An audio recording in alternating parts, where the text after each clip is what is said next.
네, 이강민의 잡지사 3호로 5번째 페이지. 흙먼지, 집먼지, 봄철 미세먼지. 수많은 먼지 중에 가장 로맨틱한 먼지죠. 과학 커뮤니케이터 우주먼지님과 오늘도 함께합니다. 어서 오세요. 네, 반갑습니다. 먼지지만 거대한 우주를 연구하는 천문학자 우주먼지 지용대입니다. 좋아요. 멘트 좋아요. 우주먼지님의 헌정곡과도 같은 곡이 있더라고요. 싱잉 네. 엔츠라는 팀이 부른 우주의 먼지라는 곡을 저희가 전주 부분에 살짝 깔았는데 네. 알고 계셨나요? 오늘 처음 들었습니다. 이건 제가 옛날에 음악 프로 할 때 네. 그 도입부 시그널 곡이었는데 그런가요? 몰랐어요, 저도. 되게 오래된 노래네요. 그렇습니다. 네네. 예. 자, 우주먼지님과 함께 잡다한 우주사전. 오늘은 또 우리가 무슨 얘기 해볼까 고민을 하다가 한 구독자께서 댓글로 영감을 하나 주셨습니다. 우리 먼지님께서 이 댓글을 직접 소개해 주시면 좋을 것 같은데요. 네, 그럼 제가 읽으면 될까요? 네. 네, 먼지님 안녕하세요. 영상 잘 보고 있습니다. 예전에 곽재식 작가님이 나사에서 발사한 화성 탐사선이 설계 과정에서 미터법을 혼동하며 생긴 실패한 일화를 소개해 주셨는데요. 이처럼 사소한 실수로 거대한 프로젝트가 실패한 안타까운 사연이 있다면 소개해 주세요라고 하셨네요. JH팍 2907님 질문 감사드리고요. 기억나네요. 우리 그 미터법의 수호성인이라고 불리는 곽재식 작가가 옛날에 미터법 특집에서 네. 뭐 화성 탐사선을 보내려면 이제 나사에서 거리를 측정해야 되는데 그거를 뭐 미터로 입력값을 내야 되는데 마일 단위로 넣어서 그게 어그러졌다. 네. 뭐 이런 내용이었거든요. 그게 이제 실제로 1998년도에 발사했던 화성의 대기를 관측하기 위한 마스 클라이메이트 오비터 화성 기후 위성이 있었습니다. 예. 근데 이때 당시에 나사랑 같이 협력했던 업체가 로키드 마틴이라는 회사였어요. 네네. 그래서 로키드 마틴이 먼저 이 탐사선 안에 들어갈 소프트웨어를 제작을 했고요. 그걸 그대로 이제 나사가 또 데이터를 입력을 해가지고 네. 이제 발사를 하게 됩니다. 예. 근데 이때 어떤 되게 당황스러운 일이 있었냐면 네. 로키드 마틴이 만들었던 소프트웨어는 파운드 단위를 쓰고 있었어요.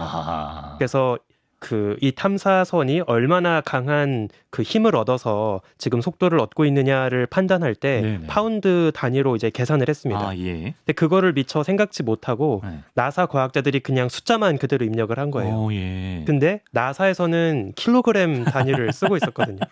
그래서 예. 이게 그 실제 탐사선이 느끼고 있는 것보다 필요한 그 추진력보다 좀 부족한 추진력이 이제 들어가게 됩니다. 그래서 화성 중력을 살짝 벗어나가지고 궤도를 이탈한 채 빙글빙글 돌다가 네네. 그대로 이제 화성의 하늘 속으로 추락해버렸죠. 아예 출발을 못했으면 차라리 괜찮은데 이미 쐈는데 잘못 가니까 이거는 엄청 그쵸. 큰일인 거예요, 그죠? 정말 예. 그래서 그때 이후로 이제 나사에서 네. 모든 소프트웨어는 다 이제 킬로그램 단위로 쓰도록 미터법으로 지침을 바꿨습니다. 곽재식 작가 1승입니다. 예. 근데 뭐 나사 정도에 계신 분이면 정말 가장 똑똑하고 가장 정교할 것 같은 분들이라는 이미지가 있는데 이분들이 이런 인간적인 실수를 종종 할 때가 있나 보네요. 그렇죠. 그리고 이게 약간은 뒷이야기이긴 한데요. 예. 아까 제가 말씀드렸던 그 화성 탐사선의 흑역사죠. 이게 1998년입니다. 네. 사실 요맘때 이제 새로 취임했던 당시 나사 국장이 있었어요. 예. 근데 그때 이제 나사에서 걸었던 슬로건이 뭐였냐면 치퍼, 베터, 그리고 페스터였습니다. 치퍼, 베터, 페스터 약간 가성비 느낌인데. 맞습니다. 무조건 더 적은 비용으로 네. 더 빠르게 그리고 퀄리티는 더 좋게 이게 이제 그 당시 나사의 약간 모토였거든요. 그래요. 근데 오늘 제가 소개해드릴 대부분의 나사 흑역사가 이때 튀어나옵니다. 왜 그러지? 잡지사도 아니고 나사 정도 되는 데가 뭐 예산을 못 받았나 그때? 즉 그때 예. 한창 나사가 좀 예산이 빠듯한 시기였어요. 예. 그리고 우주 개발에 대해서도 그 당시 이제 좀 지원이 적어졌던 시기였습니다. 네. 그래서 그러다 보니까 나사에서도 비용을 최대한 절감하고 인력을 감축하는 방식으로 좀 돌아가게 됐거든요. 네. 근데 공교롭게도 오히려 더 빠르게 하고 저렴하게 하려고 하다 보니까 이런 실수들이 튀어나오게 되었던 거죠. 그런 탈이 생긴 사건들, 인간의 실수로 빚어진 우주 프로젝트 중에 어떤 좌충우돌 사건들 오늘 먼지님께서 3가지 사건을 소개해 주신다고 해서 하나하나 풀어보도록 하겠습니다. 자, 그럼 첫 번째 사건부터 만나보죠. 시작부터 잘못된 인류 최초의 우주망원경 허블의 순환기를 이제 들려주신다고 하는데 자, 일단 무슨 일이 있었는지 알아보기 전에 일단 먼지님 우주 궤도에 망원경을 올려놓는다는 이 참신한 발상은 누가 처음 한 겁니까? 아주 좋은 질문인데요. 왜 천문학자들이 그 많은 비용을 들여서 굳이 망원경을 우주에 띄우려고 할까를 한번 생각해 볼 필요가 있습니다. 네. 일단 망원경은 대부분 지상에 있었어요. 네. 그래서 지구 위에서 이제 우주를 보게 되는데 그러면 크게 두 가지 문제가 발생합니다. 일단 하나는 지구 대기권은 우주에서 날아오는 다양한 파장의 빛을 차단하거나 흡수해 버립니다. 네. 그래서 지표면 위에서 우리가 볼 수 있는 빛은 눈으로 보는 가시광선 그리고 거대한 안테나가 수신하는 전파밖에 없습니다. 그 외에 뭐 예를 들면 적외선, 자외선, 네. X선, 감마선 같은 다양한 빛은 지표면에 도달하지를 못해요. 그래서 다양한 빛으로 우주를 일단 볼 수 없게 그러네요. 차단하는 역할을 하고 있는 거죠. 예. 두 그리고 번째는 네. 설령 가시광선으로 우주를 보겠다 하더라도 또 네. 문제가 뭐냐면 지구의 대기는 음. 계속 흔들리고 요동칩니다. 아. 그래서 그 대기권을 통과한 별빛을 보게 되면 네. 별빛이 한 자리에 맺히는 게 아니라 계속 살짝살짝 위치가 바뀌면서 아른거리게 되는 거죠. 그렇겠네요. 그래서 우리가 눈으로 별을 봤을 때 반짝거리는 것처럼 보이잖아요. 네. 그 이유가 실제로 별이 반짝반짝하고 있는 게 아니라 네.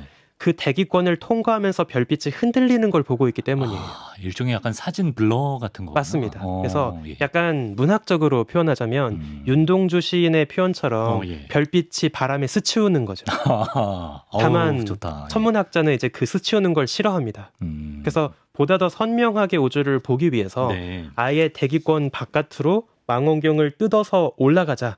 이제 이런 이야기가 나오게 된 거고요. 예. 그 아이디어를 처음 제안했던 천문학자 중에 한 사람이 리먼 스피처라고 하는 천문학자가 있습니다. 예. 그래서 사실 당시까지만 해도 아이디어 자체는 굉장히 좋았지만 이게 실현하기가 되게 어려웠어요. 말이 되나? 약간 그렇죠. 이런? 왜냐하면 당시까지만 해도 망원경이나 카메라에 들어가는 이미지 센서가 굉장히 덩치가 큰 우리가 소위 광전 증배관이라고 하는 네. 진짜 엄청 덩치 큰 기계 장치였거든요. 얼마나 큰가요? 뭐 거의 방 하나에 겨우 들어갈 만큼 큰 예. 장치들도 있었습니다. 예, 예. 그러니까 아직 뭐 10kg도 안 되는 인공위성 하나 올리기도 되게 어려운데 그렇죠. 그때는 엄청나게 무거운 장비가 딸린 망원경을 어떻게 올리느냐라는 이제 이야기가 나왔던 거죠. 네. 그러다가 당시 이제 새로운 그 이미징 센서가 개발이 됩니다. 네. 빛을 디지털 자료로 바꿀 수 있는 우리가 너무나 지금 많이 쓰는 CCD라고 하는 센서가 개발이 돼요. 예, 예. 그래서 빛을 받은 금속판에 그 전기 신호를 가지고 이미지를 디지털화하는 장비인데요. 이게 만들어지면서 우리가 지금 쓰고 있는 스마트폰 카메라처럼 카메라 센서가 다 소형화가 가능했던 거죠. 예, 예. 그래서 그 당시에 최초로 개발된 CCD를 적용시켜서 이제 우주로 올릴 수 있다라는 아이디어를 또 만들었던 인물이 네. 낸시 그레이스 로먼이라고 하는 천문학자가 있습니다. 네. 그래서 이 스피처와 로먼의 아이디어가 결합이 되면서 네. 우리가 오늘 이야기할 허블 우주망원경과 같은 예. 이 우주망원경이 이제 실현되게 되는 거죠. 그렇습니다. 그렇게 이제 1960년대에 들어서면서 이제 본격적으로 우주에 망원경을 설치하기 위한 인류의 노력이 시작되는데 당연히 뭐 처음부터 쉽지는 않았을 것 같아요. 예. 맞습니다. 그 하나 또 허블 우주망원경 하면 우리가 빼놓을 수 없는 사건이 하나 있는 게 그 허블 우주망원경이 발사되기 직전에 네. 우주 왕복선 사고가 또 벌어집니다. 그래요. 그래서 발사 과정에서 우주 왕복선이 폭발해 버리는 이제 끔찍한 참사가 벌어지게 되는데요. 예. 사실 허블 우주망원경은 원래 우주 왕복선에 실어서 올릴 계획이었어요. 예, 예. 근데 하필이면 그 직전에 벌어진 왕복선 참사 때문에 모든 우주 왕복선 발사 일정도 연기가 되게 그랬겠네요, 되고요. 진짜. 그래서 창고에 틀어박힌 채 한동안 발사도 못하고 계속 있었던 거죠. 예. 이제 그러다가 정말 긴 우여곡절 끝에 네. 1990년 드디어 오래 걸렸다가 90년까지 왔네. 허블 예. 우주망원경이 우주로 올라가게 됩니다. 그리고 모든 천문학자들은 네. 대기권 바깥에서 관측한 우주니까 네. 당연히 아주 선명한 우주를 보게 될 거라고 그동안은 기대했어요. 차원이 다른 게 오겠지. 맞습니다. 예. 그런데 네. 처음으로 확인한 인증샷은 네. 정말 엉망 그 자체였습니다. 허블이 처음으로 보내준 인증샷이 네. 우주 인증샷이 엉망이었다고요? 네, 뭐가 오히려 엉망이에요? 지상 망원경으로 본 사진이 더 선명할 정도였어요. 왜 그러지? 네. 알고 보니까 예. 처음에 설계 과정에서 예. 너무나 사소하지만 치명적인 실수가 있었습니다. 어떤? 이 망원경의 거울을 예. 이제 2.5m 정도의 큰 단일경 거울 하나가 들어가는데 네. 이거를 올바른 곡률로 깎아 주어야 음. 망원경 거울에 반사된 모든 빛이 한 초점에 모이게 될 거예요. 그래야 상을 선명하게 얻을 수 있거든요. 그걸 곡률이라고 하는군요. 네, 맞습니다. 예. 근데 당시에 그 설계 상태를 보니까 예. 아주 미세한 오차가 있었습니다. 아. 그래서 잘못 설계가 되어버렸던 거죠. 아, 설계 자체가? 네.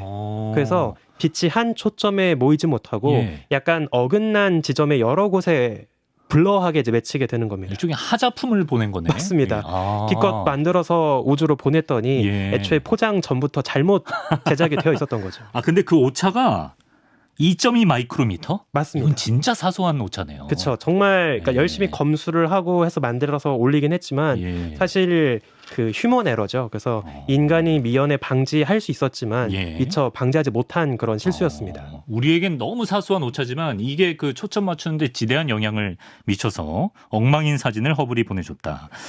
그럼 그 허블 망원경은 뭐 어떻게 해야 되는 거죠? 뭐 사람이 손을 봐줘야 되는 건가?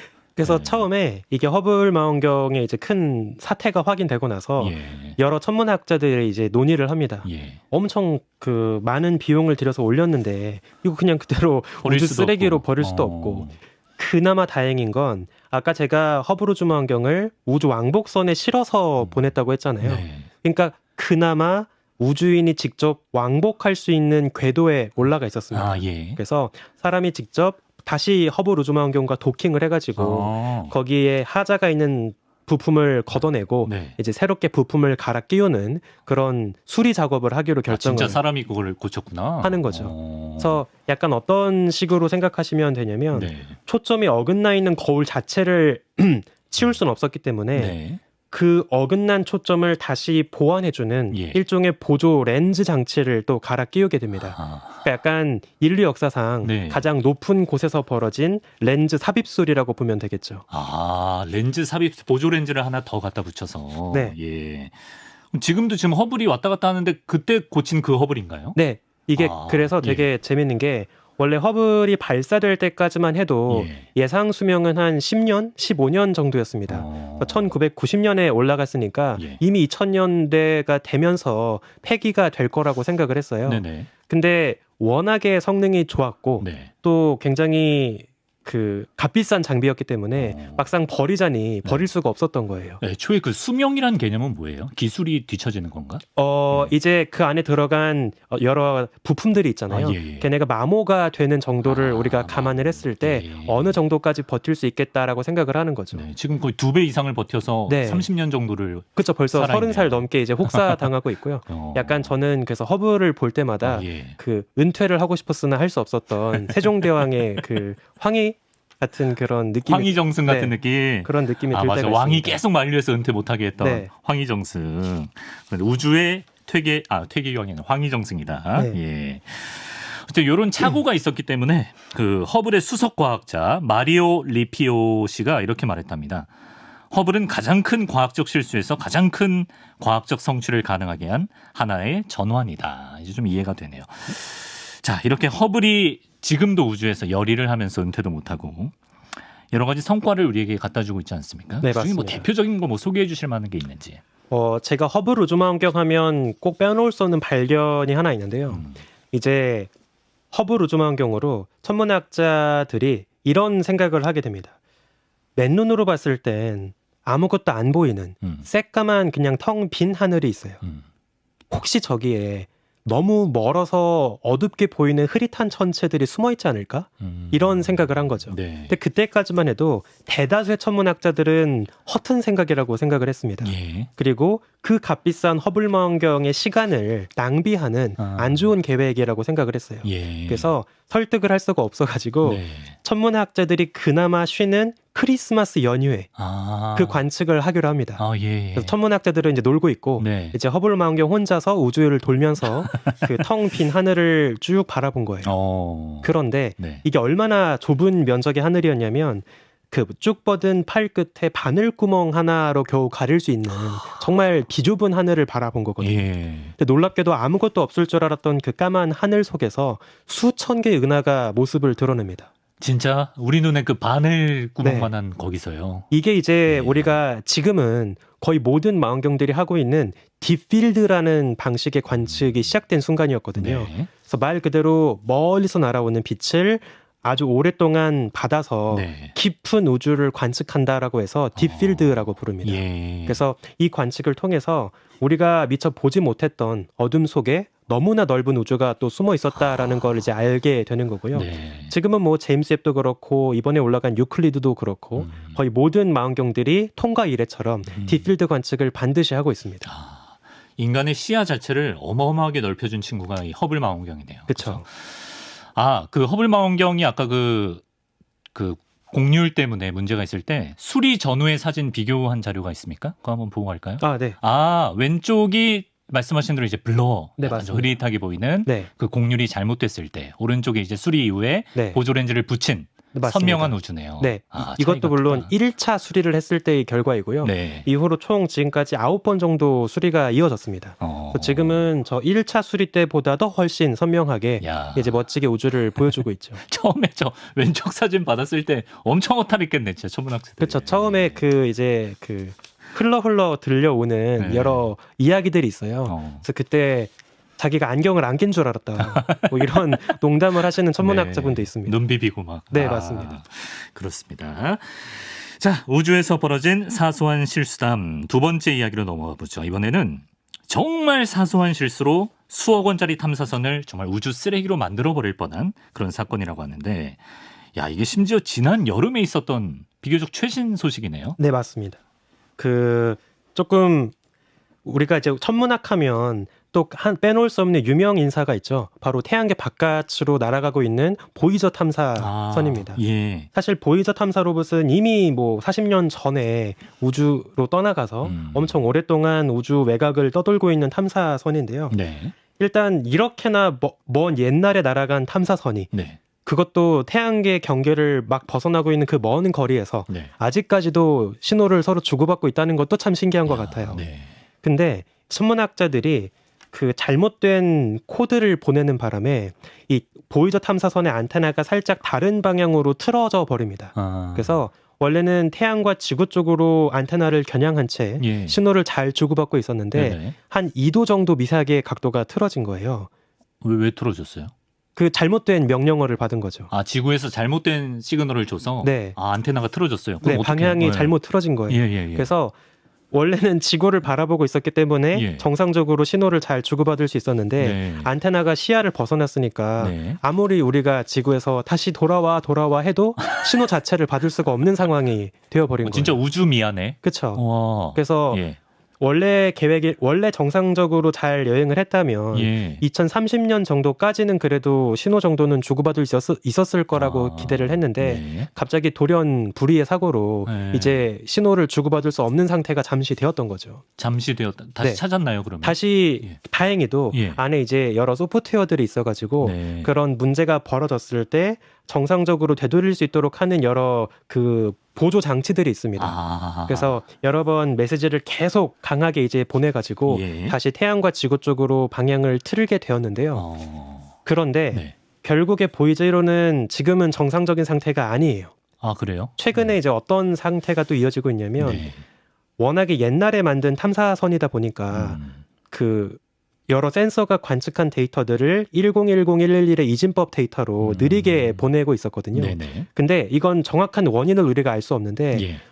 최근부터 지금 어떤 데이터가 날아오고 있냐면 0으로만 채워진 데이터가 날아오고 있습니다. 그래요? 그러니까 잘못된 데이터인 거죠. 이진법으로 1과 0이 복잡하게 이어지는 데이터가 날아와야 하는데 예. 지금 보이저로는 그냥 000000000만 날아오고 있어요. 그래서 신호가 잡히는 걸 보면 네. 교신 자체는 가능한데 네. 지금 그 안에서 처리되고 있는 관측 결과가 좀 잘못 입력이 되고 있는 것 같아요. 그래서 이미 반 정도 이제 네. 거의 탐사를 할 수 없는 상태가 되었다라고 볼 수 있겠죠. 그러네. 아니 뭐 보이저 2호 이런 애들도 결국 기계니까 모든 기계는 이제 오래되면 고장나. 우리가 뭐 이런 기계는 뭐 툭툭 쳐보면 되기도 하는데 그건 쳐볼 수도 없잖아요, 그죠? 예. 네, 맞습니다. 그리고 네. 이 보이저호가 조금 난감한 게 특히 있습니다. 왜요? 이제 보이저가 발사가 된 게 벌써 40년, 50년 전이란 말이에요. 네. 그래서 일단 첫 번째가 그 당시에 탐사선에 들어갔던 기계들, 그 센서들 이런 거는 이미 지금은 쓰지 않는 구식 장비들입니다. 그래서 구식 장비. 예. 거기에 들어간 컴퓨터도 예. 이미 지금 제작되는 탐사선들에겐 들어가지도 않는 완전 구식 장비들이. 근데 그렇겠네, 진짜. 그래서 그것에 대한 전문가들도 많이 없습니다. 예. 그리고 네. 문제가 네.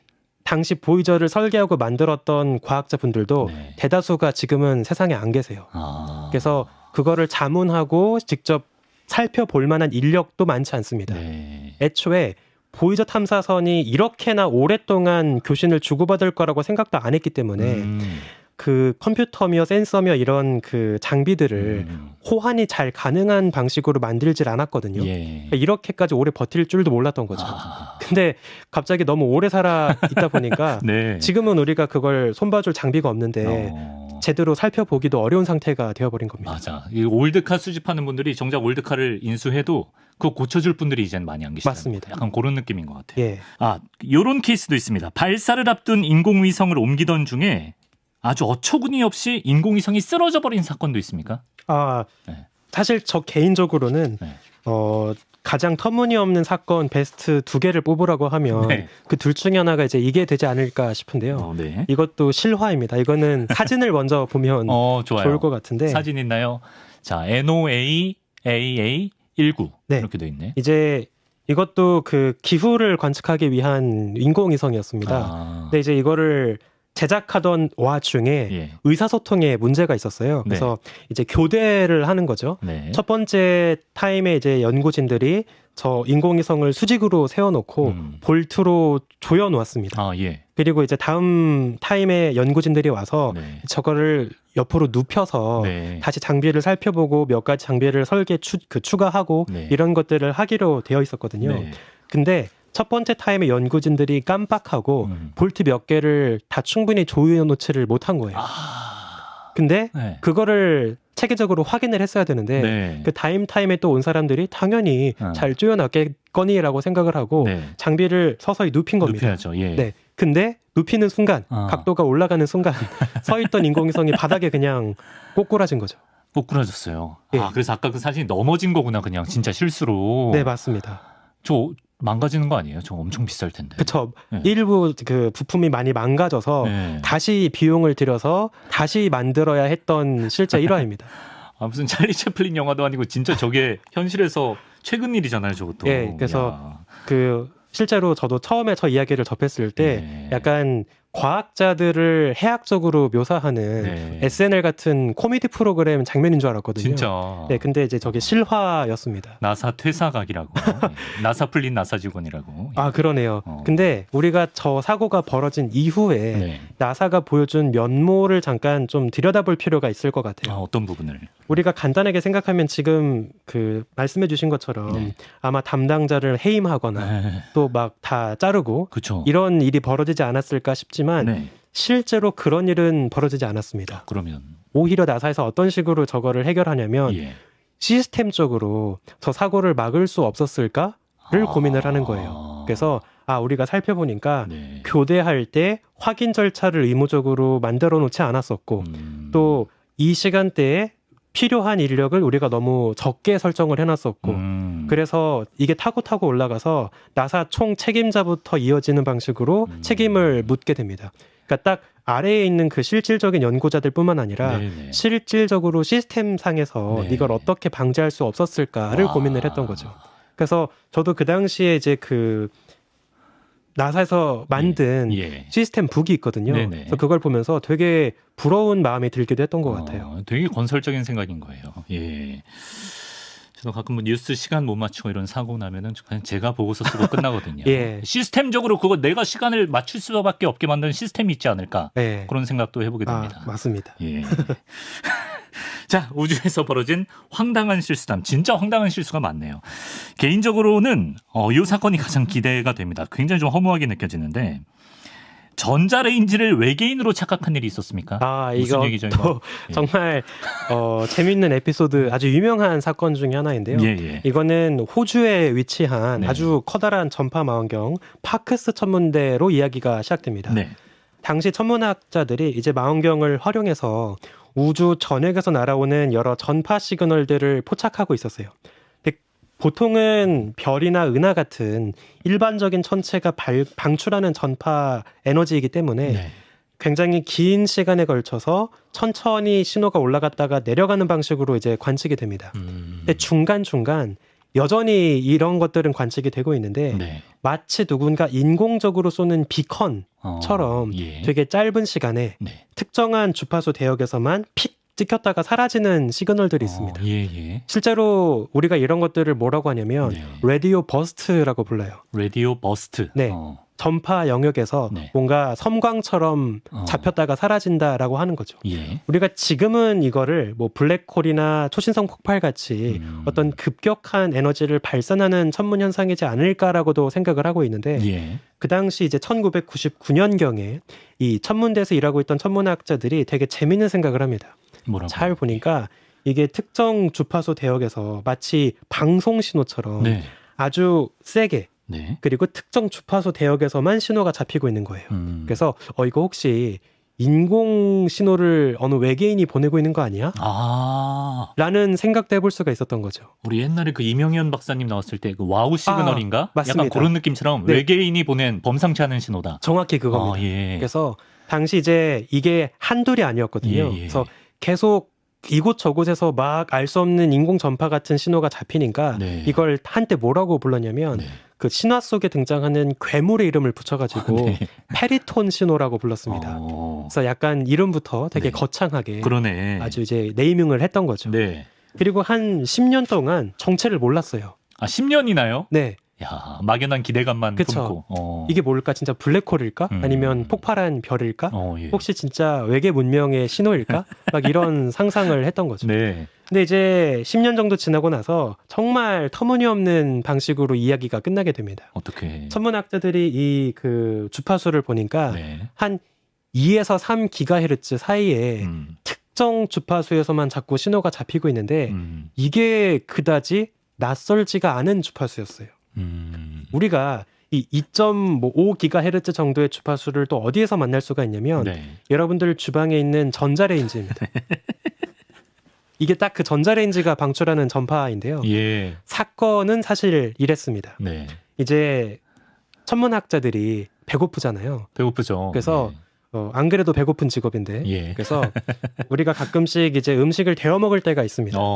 그래서 전자레인지를 딱 켜가지고 윙띵 하는 순간 이제 네네. 문을 열게 돼요. 그렇죠. 근데 여러분도 아마 경험을 해보셨겠지만 네. 가끔씩 그 윙 돌아가는 2, 3분의 시간이 네. 유독 길게 느껴질 때가 억겁의 있습니다. 시간이죠. 그렇죠. 예. 그래서 천문학자도 인간이다 보니까 네. 띵 하고 울리기 전에 서둘러서 문을 열 때가 있는 거예요. 내 모습이네. 네. 예. 근데 이제 문제가 뭐냐면 네. 가끔 전자레인지 쓰시는 분들 중에 생활 전자파가 내 몸에 해롭게 작용하지 않을까 뭐 이런 걱정하시는 분들도 있거든요. 있어요. 예. 근데 딱히 걱정하실 필요가 없는 게 전자레인지 안에는 그 전자파가 밖으로 새어나가지 않도록 예. 밀폐시켜주는 장치가 잘 만들어져 있습니다. 아하. 그래서 시간을 잘 지켜서 네. 사용을 하시면 네. 전자파가 딱히 새어나오지 않아요. 리빙 포인트야 뭐야. 맞습니다. 예. 근데 예.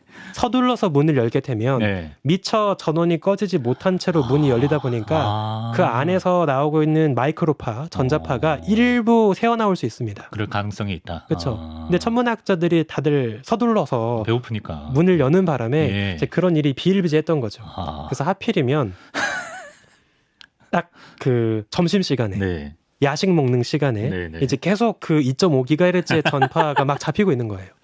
그럼 이게 10년 동안 계속 시그널을 포착한 거예요? 그렇죠. 근데 그걸 몰랐다고 10년 동안?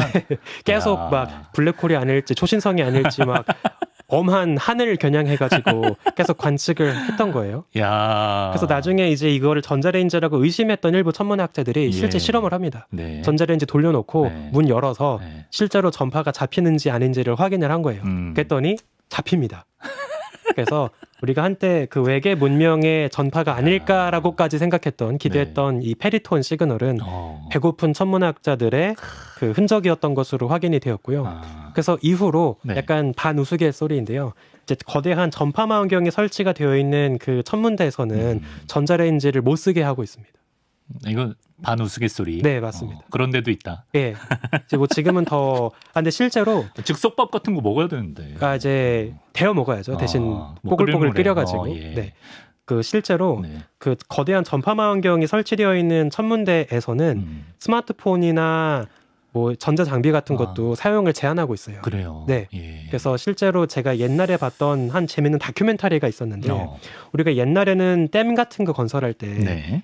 사람들이 살던 마을도 쫓아내고 수몰시키고 뭐 이런 마을들이 있잖아요. 네. 근데 마찬가지로 거대한 전파망원경이 건설이 되면서 그 일대 마을 주민들이 더 이상 전자 장비를 쓸 수 없게 되는 거예요. 그래서 퇴출되던지 난 여기 무조건 살겠다라고 고집을 부리면 네. 대신 전자 장비 못 쓰고 살아가는 거죠. 자, 디지털 스몰이네. 그렇죠. 그래서 디지털 그 스몰 원시 상태가 돼서 살아가는 네. 그 전파천문대 인근 주민들의 이야기를 담은 다큐멘터리가 있었습니다. 또 그런 경우도 있구나. 아니 이거 10년 동안 몰랐다는 게 더 충격적이네. 2.5GHz. 굉장히 유명한 네. 그 이야기입니다. 여러분 시간 다 될 때까지 기다리셔야 됩니다. 어쨌든 전자레인지는. 자, 너무 재밌네요. 그 뛰어난 천재들도 결국에는 정말 칠칠치 못한 한 명의 인간인 면모가 또 있었습니다. 여기까지 사소한 실수가 낳은 천문학계의 아찔한 순간들 우주먼지 지웅배 박사와 함께 알아봤습니다. 먼지님 오늘도 말씀 고맙습니다. 감사합니다.